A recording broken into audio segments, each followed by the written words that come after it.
chapters in a life, build up to a lifelong tale, through days and months and years, as long as time prevails. From thoughts and words and actions, life's tapestry is woven into patterns so very intricate, with artistry unbroken. Such an adventurous journey to places far and near, up toward shining galaxies, to inward visions clear.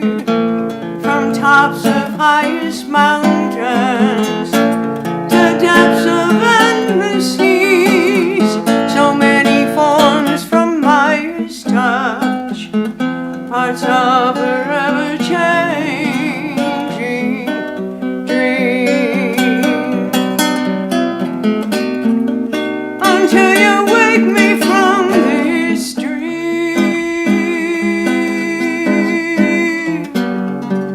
please be in this dream with me. Mother, father, child, friend, my dearest beloved,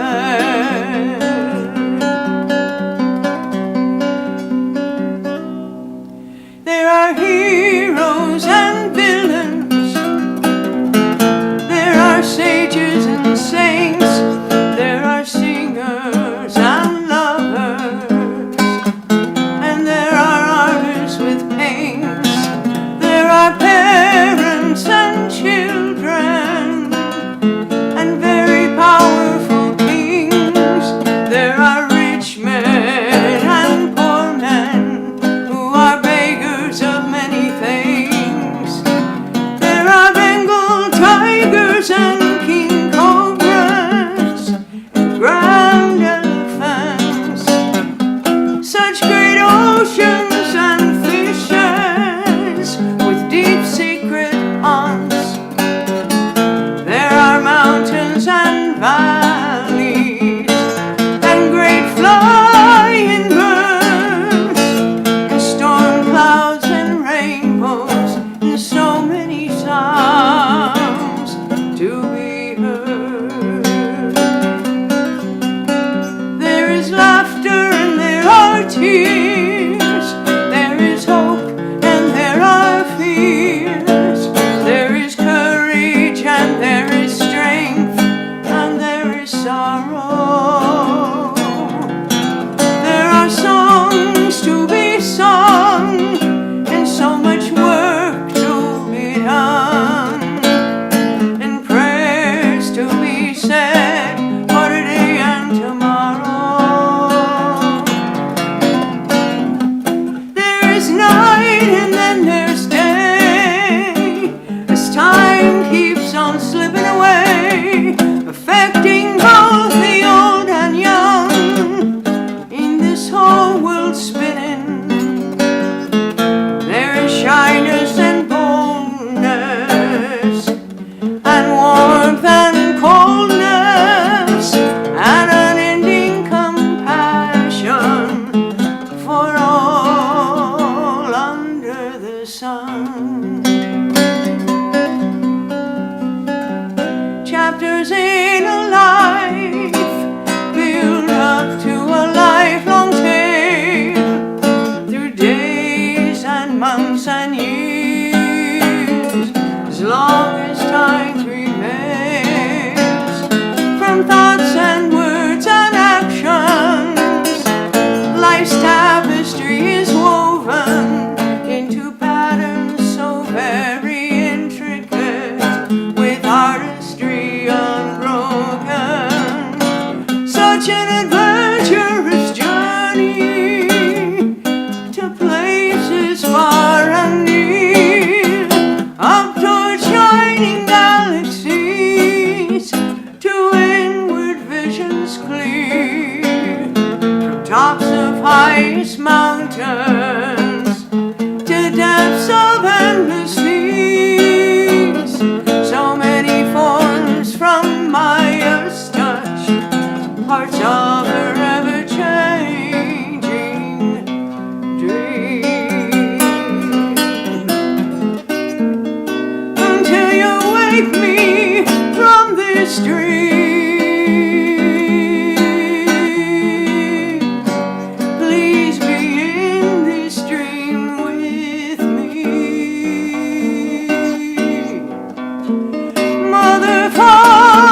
Child friend,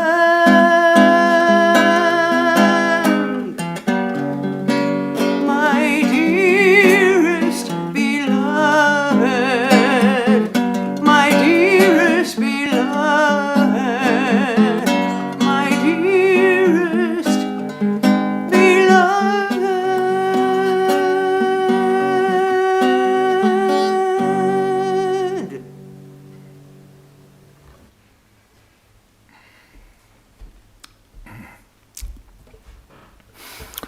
Om Asato Ma Sadagamaya Tamaso Maham Jyotirgamaya Mrityormam Amritam Gamaya Avir Avir Maidhi Rudra Yate Dakshinam Mukha Te Namaha Pahinityam. Om, lead us from the unreal to the real. Lead us from darkness unto light. Lead us from death to immortality. Reach us through and through ourselves, and protect us from ignorance by thy sweet, compassionate face.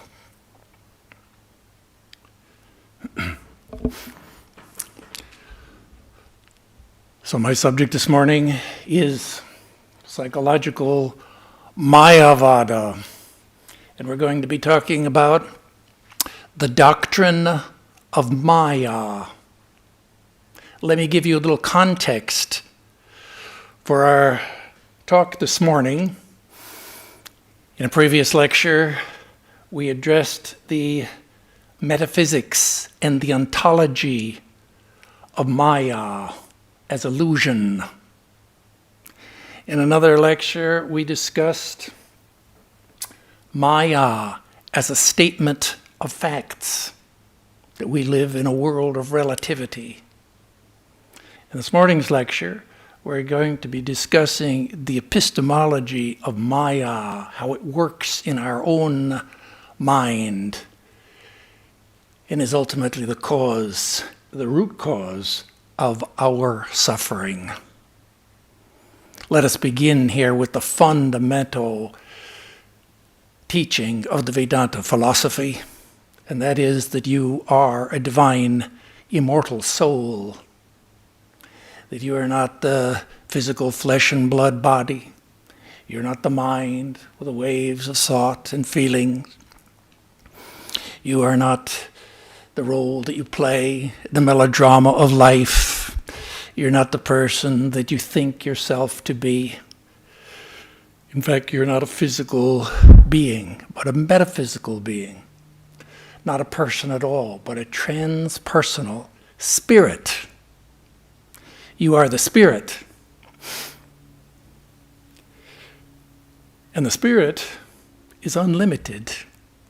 It's unlimited by time, by space, or by causation. It is by definition infinite. And because there can only be one actual infinite being, the spirit is one only without a second. And this is your true nature. You contain everything within yourself. And you are eternal and free. Today, however, We are embodied souls. Our infinite consciousness has somehow been localized and limited. We've fallen out of the realm of our infinite being into the world of becoming. And we are subject to the divine power of Maya, which has two workings in our life. One is that it veils our true nature. We don't know who we are. It's covered. And secondly,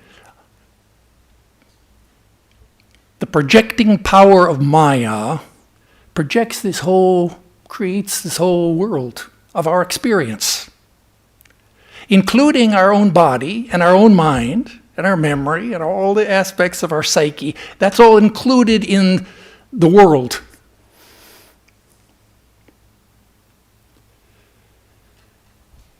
Now it so happens that even though, this is the idea, is that even though you're infinite, even though your divine being is infinite, it can never, because it's infinite, it can never be truly hidden. That is, our true nature is veiled from us, but it can never be fully veiled. Just like the sun, covered by a cloud, there's still a lot of light everywhere. And the light comes down and it reflects all of the all the objects and the names and forms in the world. And this catches our attention. And we're dazzled by the bright lights. And hence we pursue the reflected light. And we pursue the absolute in the relative. And this is Maya. Now we all have within us, all human beings, share universal values. Truth, goodness, beauty, knowledge, love, freedom, peace, immortality. Everybody, all human beings know, everybody, these are all our values. All of these values are truths. They do not exist in the material world that lies and folds in front of our eyes, and they do not exist in our mind. They're not constructed by our own thinking. Rather, they are eternal, absolute truths that exist above the Plato's dividing line between the absolute and the relative. Above the dividing line are all these truths. Below is the world of our experience, the changing world of particular things and particular names and forms.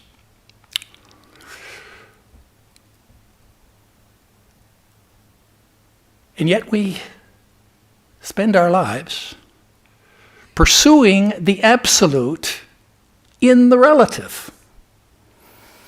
The stuff that's above the dividing line and the stuff that's below the dividing line. We spend our lives pursuing the absolute.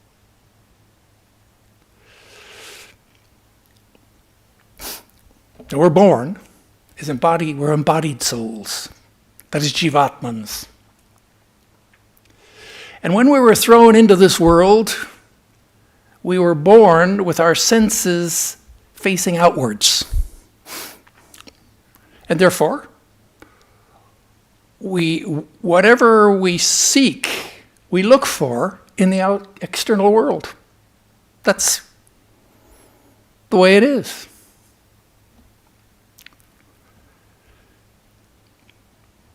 We can think about the example of the Brahmin widow who was one day seated in her little cottage And they, by the light of the window, the sun was setting. The sun was setting. It grew darker and darker. She was doing her sewing. She was a seamstress. Gradually, it became darker and darker, till she could hardly see, couldn't see anymore, and she dropped her sewing needle. And what was she to do? Well, she set her things aside, and she went over and she took her shawl, put it around her shoulders, went out the front door, down the steps, walked down the lane, and came to the main street.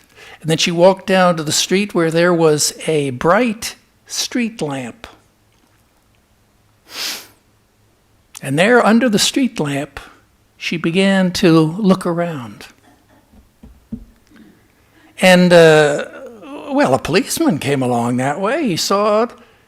He said, "Madam," he says, have you lost something?" She said, "Yes, I've lost my sewing needle." He said, "Well, let me help you find it." And he began to look around. He got down on his hands and knees, looked everywhere. "Are you sure that you lost it here?" She said, Here? She said, "No, I lost it back at my house." "Well, then why are you looking here?" asked the policeman. "Well," she said, "well, because this is where the light is." Makes sense? So we're like the Brahmin widow. We're seeking, what we've lost within ourselves, what is covered within us, we're seeking outside. And this is Maya. The workings of Maya, how we can recognize it in our own behavior. Let's think about the famous Greek myth of Echo and Narcissus. Now, Narcissus was the son of a river god. And one day he went out hunting in the forest. He spent the whole morning, early afternoon. He couldn't find any deer. And so tired, weary, he came to the clearing in the forest, and there he saw a large pool of water. Calm, placid, silvery surface. And around that pool, there was a cool and grassy, soft turf. And so he kneeled down there, and he was going to get a drink of water. He reached down into the water, and there he saw a face. And the image, seeing that face, he just stopped, and he gazed into those eyes, and he was transfixed, and he was spellbound, and he couldn't believe it. And he fell in love. And he tried to reach down and to grasp that figure in the pond, and no sooner as soon as he did so, disturbed the water, it disappeared. He started back. Oh, he was so disappointed, but he waited for a few moments, and it returned. And so he tried again. He disturbed the water again. It disappeared. He drew back his hand, and he sat there like this. Time passed, tried again and again, until he couldn't do it. And he fell into a state of despair. And he cried out to the woods. He said, "O ye woods, O ye trees, who is there who is more unfortunate than I?" What I love, I cannot touch. It's only separated from me by a little bit of water, but still it escapes me.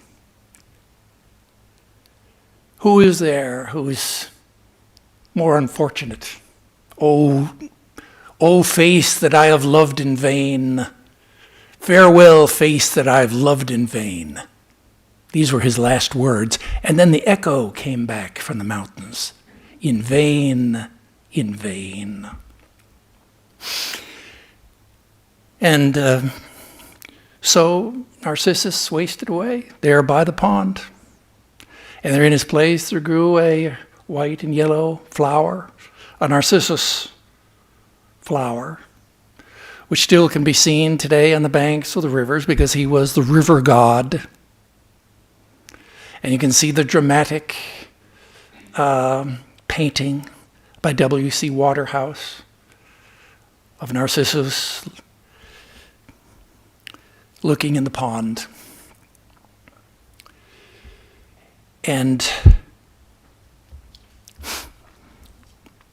well, it's a tragedy. It's a tragic story. It's a tragic story because it's serious and it has a sad ending.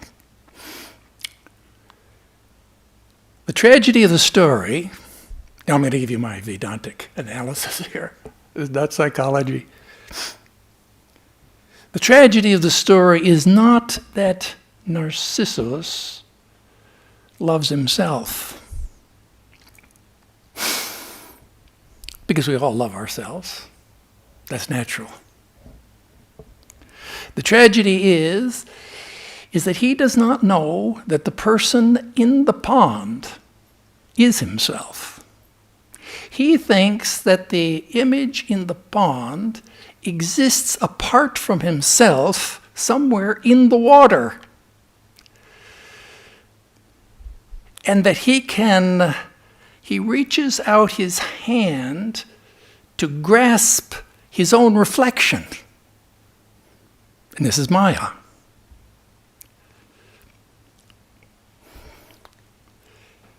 Now this, I'm trying to explain this, walking around the subject, giving us some examples, that's all. So we can kind of get an example of some of the workings of this divine, we could call it spiritual ignorance. The veil, how we ourselves are veiled from ourselves, and we see ourselves in reflection.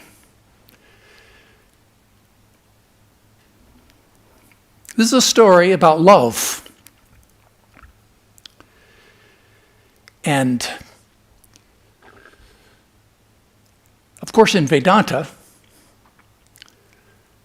when we talk about love, that is, we means, I'm talking about the Upanishads. There's no love in the Upanishads, but by love, what we mean, what Vedanta means by love is true love. When it talks about love, even in the yogas, it's talking about true love. It's talking about divine love. It's talking about love of the Atman. Self-love with a capital S. You know, they say that we have two selves. We have the lower self, which is our conventional, everyday ego self. And then we have our higher self, our divine self, that is the spirit within us. When the lower self reaches up to the higher, that's what in yoga is called love. That's true love. That's divine love. And it's reaching up from the lower to the higher. Now sometimes we speak in those terms in philosophy. We talk here about the lower self, that is the self with the small s, and the self with the capital S. And sometimes maybe it gets confusing, but the fact is that there's really only one self. And that love is a feeling of oneness. And in fact, really, we can only truly love ourselves. When Vedanta speaks about oneness, it's not just speaking about being together. They're really speaking about identity. Oneness is identity. And the only thing that we're identified with in the whole universe is ourself. That is our divine self, our true self, the Atman. Now, it's true that we can love others. But the reason that we love others is because in the Brihad Aranyaka Upanishad, second chapter tells us, the reason why you love another person is because you see the self in them. The reason the wife does not love the husband for the husband's sake, that is for the sake of the body and the mind, but for the sake of the soul, the self that she sees in the husband. The husband does not love the wife. The parents don't love the children. For the sake of their personal self, but for the sake of the divine immortal soul, which they see reflected in themselves. That's love. That's Vedanta idea of love, and in yoga. Now you may say, well, that sounds pretty far out. That sounds very abstract. We're talking about love in these terms. Very abstract, very metaphysical, philosophical. It sounds like the love of the angels, or like the love of the saints. And it's true that what the yogis are talking about when they talk about love, they're talking about otherworldly love. That means true love. That means divine love. And this is really, of course, this is what we all seek. This is what we want. And yet we cannot find it, because still we're looking for love in all the wrong places. The love is within us, within our divine nature. And this is Maya. Looking everywhere for that which is within us.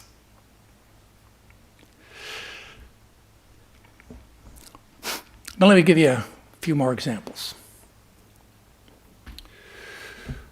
In my schoolboy days, I had a friend,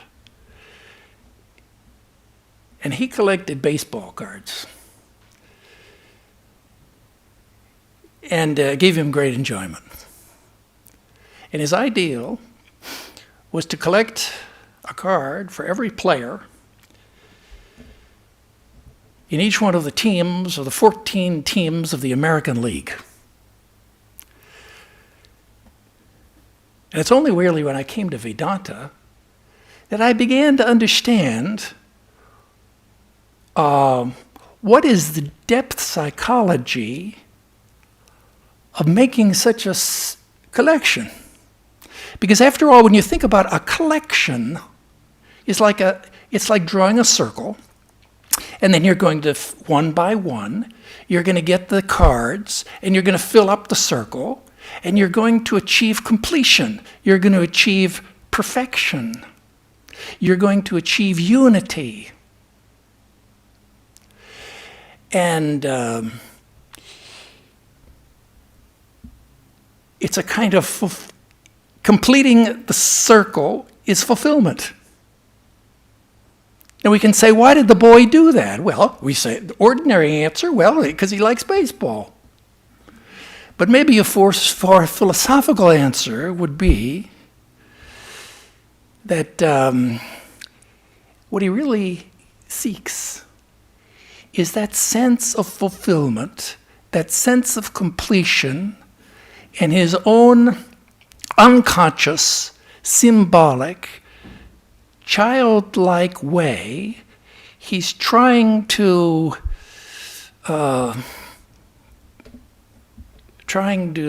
grasp the fulfillment in the completion of the set of cards,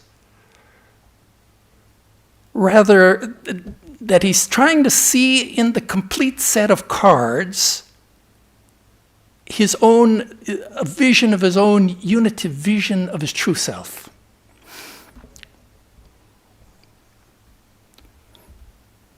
Well, that's putting a positive construction on it, kind of a philosophical construction on it, and yet it really is futile. And this is Maya. Seeking in a collection of cards, think about it, seeking in a collection of cards that which is your own unitive nature. It's inspiring in a way, but it's futile. It can never happen. This is Maya.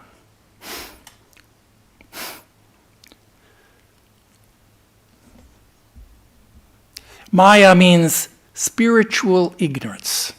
The results, what are the results that we see as a result of being veiled from our own, not knowing our true nature?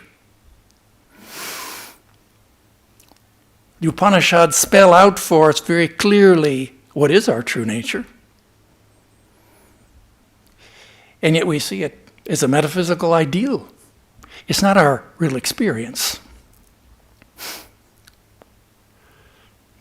I remember when I went to school in Berkeley, on my way to class, I used to see middle-aged, I'm going to give you another example. This is an example of I used to see certain middle-aged men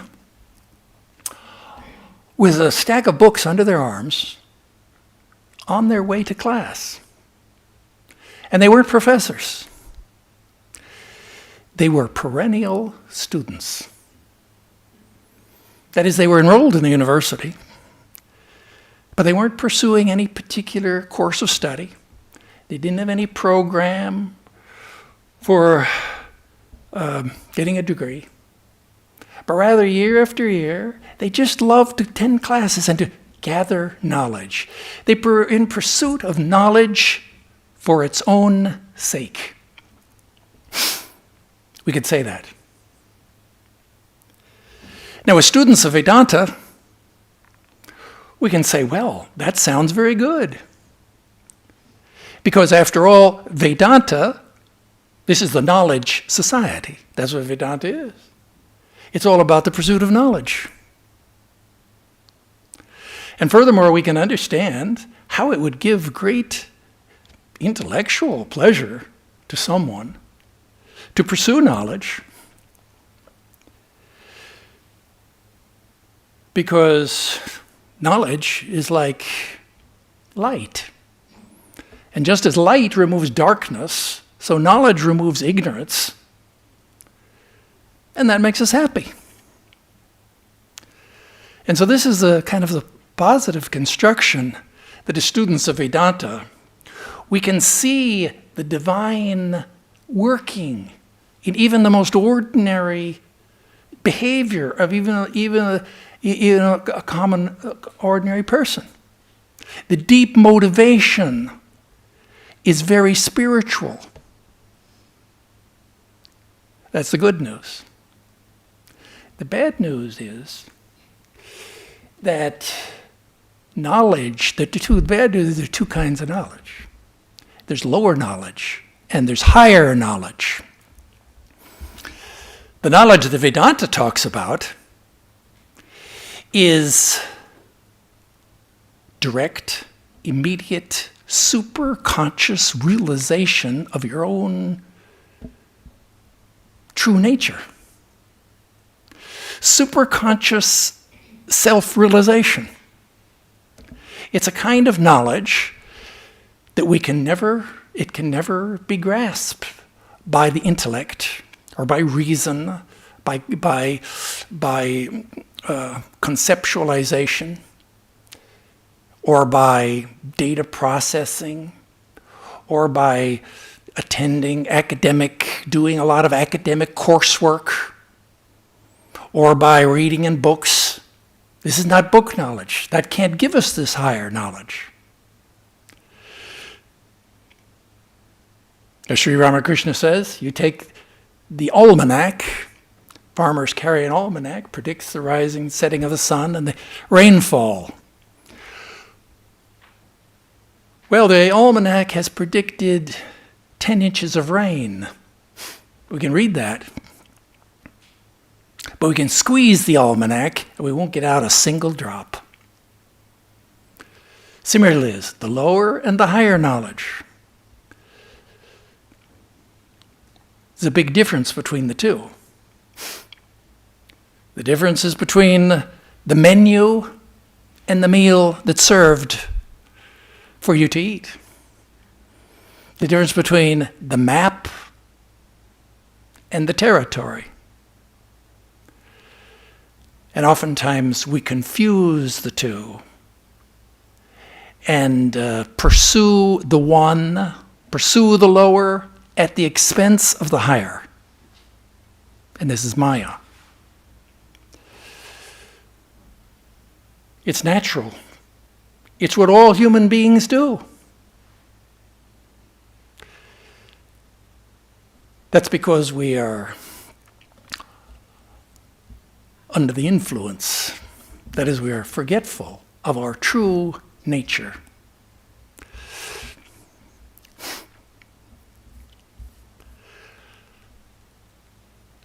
Well, let me give you another example. And that is of the artist. You know, art is and aesthetics is a very important branch of philosophy. And we've discussed that on previous occasions, and how the purpose of art is to make the abstract concrete. And in doing philosophy, we're dealing here with abstract conceptualizations. It's very metaphysical and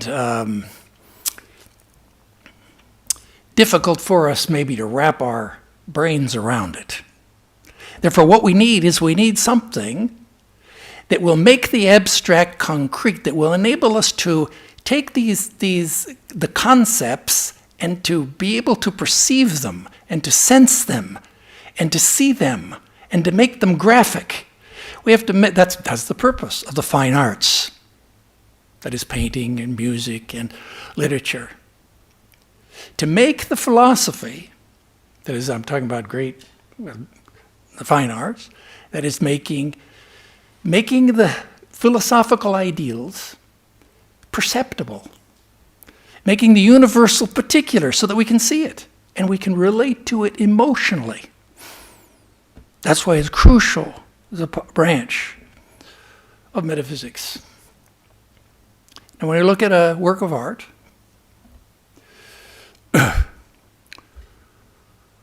we see what we grasp is our principles. That is, we grasp certain truths are revealed to us. That means things like truth, goodness, beauty, things like,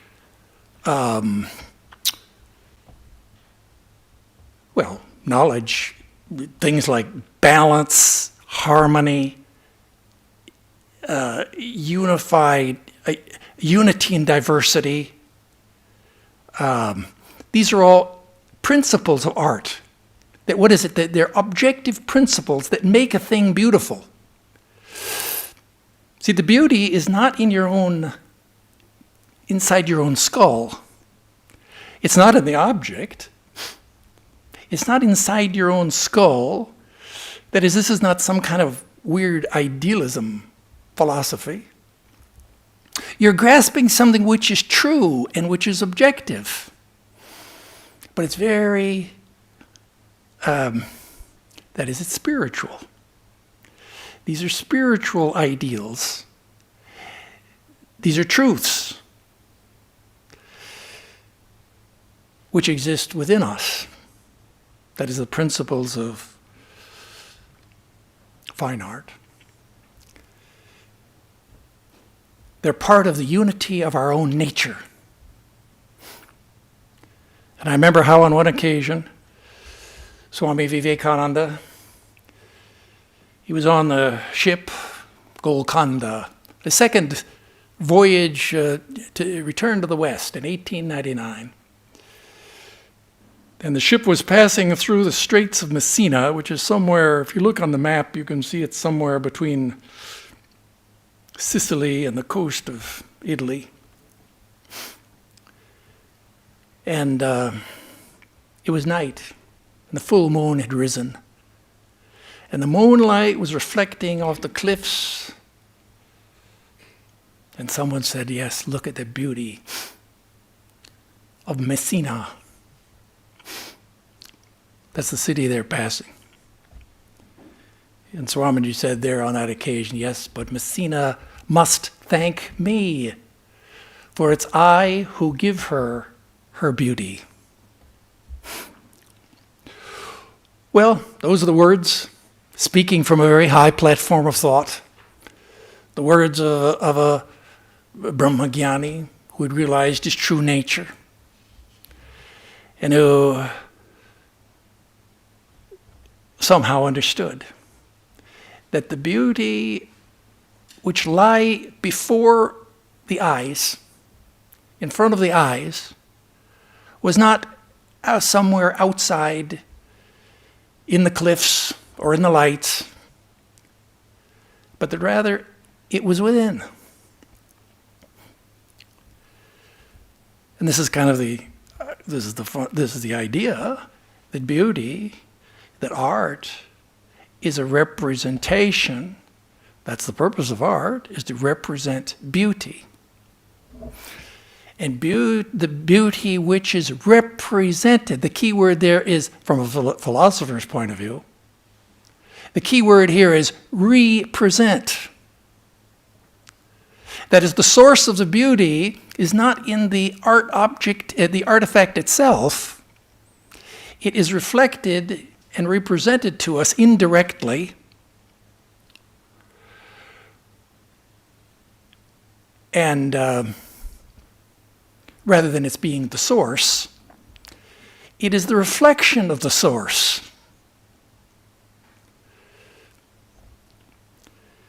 This is why if you go and you see, let's say that a painter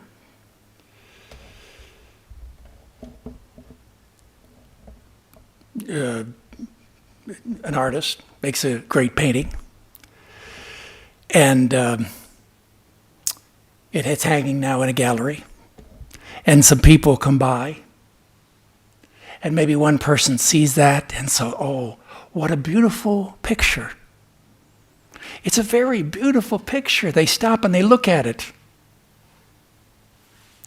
But do you think that they sit down on the bench and just contemplate it with detachment? No. The first thought that comes to their mind is, well, how much does it cost? I'd like to own that. I'd like to buy that. I want to possess it. And this is Maya. We seek to grasp that within.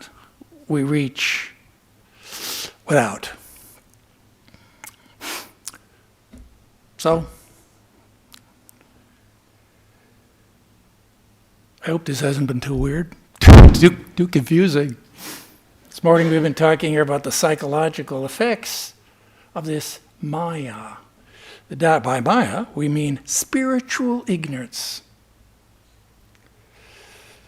As to why we're subject to Maya, we haven't discussed that. As to the metaphysical analysis, we haven't done that this morning. All we've done is we've noticed some examples. We've noticed the Brahmin widow and Narcissus and the collector of the baseball cards and the typical university student and the artist And these are all people. They're like ourselves. They're examples of the natural behavior of all human beings. And yet they're examples also of the human predicament. That which we love, we cannot touch. It always escapes us. And this is Maya. So this Maya is the cause of the corruption of our perception. It's the cause of the corruption of our perception and our reason. It's that which leads us astray from finding the true meaning and purpose of life.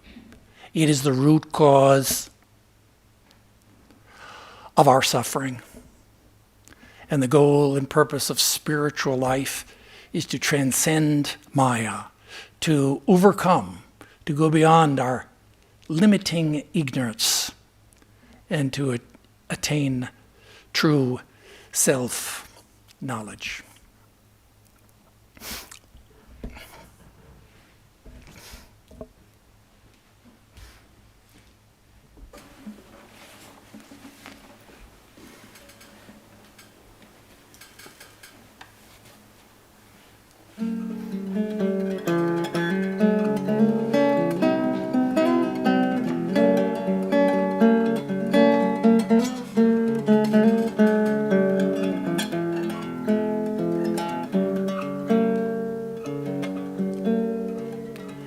Love gives me the wings to fly through each and every day, and the strength for every moment that I meet along the way. No matter where I am or even where I'll be, the thing that really matters is you're right here next to me.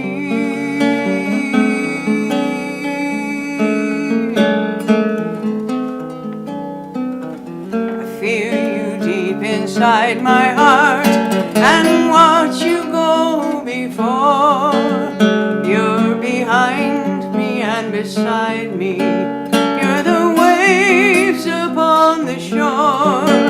You're the endless blissful ocean. You're the star-filled boundless skies. You're the yearnings in my songs, and you're the tears within my eyes.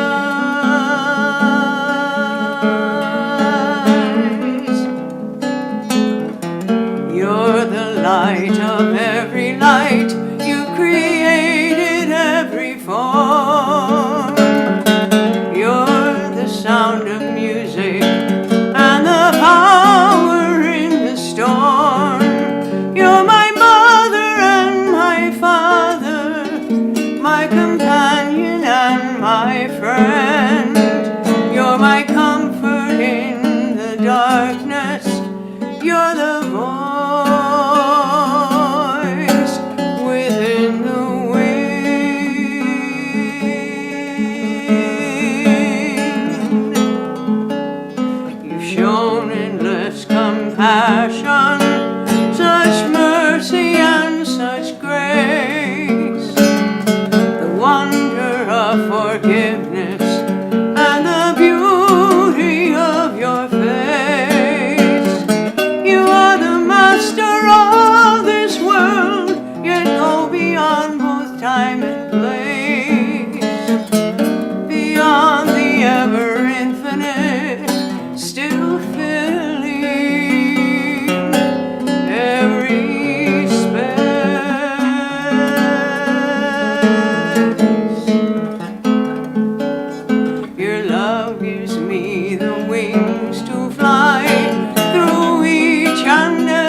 The subject next Sunday is let us rejoice and be exceedingly glad.